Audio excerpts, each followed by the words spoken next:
शिरपूर शहर पोलीस ठाण्याच्या गुन्हे शोध पथकानं आंतरराज्यीय वाहन चोरी टोळीचा पर्दाफाश करत सुमारे 1,10,00,000 रुपये किमतीचे 2 हायवा डंपर हस्तगत केलेत आणि राजस्थान आणि हरियाणामधल्या 4 आरोपींना अटक सुद्धा केली आहे। 11 फेब्रुवारी रोजी मध्यरात्री शिरपूर शहरातनं 2 टाटा सिग्ना कंपनीचे हायवा डंपर चोरीला गेल्याची तक्रार दाखल झालेली होती आणि या गुन्ह्याचा तपास करताना पोलीस निरीक्षक किशोर कुमार परदेशी यांच्या मार्गदर्शनात डीबी पथकानं शिरपूर ते मध्य प्रदेश आणि राजस्थानातील भिलवाडा मार्गावरच्या सीसीटीव्ही फुटेज, टोल नाक्यांची माहिती आणि तांत्रिक तपासाच्या आधारे 4 आरोपींना राजस्थानातनं अटक केली। आरोपींकडनं चोरीला गेलेले 2 हायवा डंपर तसंच चोरीसाठी वापरण्यात आलेली बलेनो कार ही जप्त करण्यात आलेली आहे। आरोपींना न्यायालयात हजर केलं तेव्हा 5 दिवसांची पोलीस कोठडी सुद्धा सुनावण्यात आली आहे।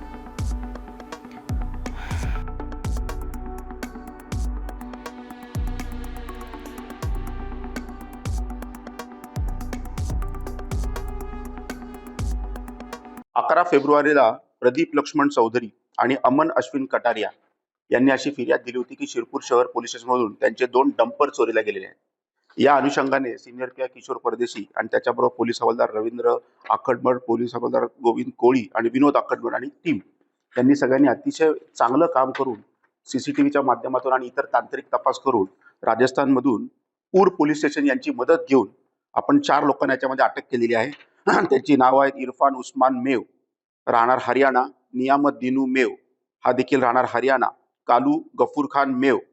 हल्ली मुक्काम भिलवाडा आणि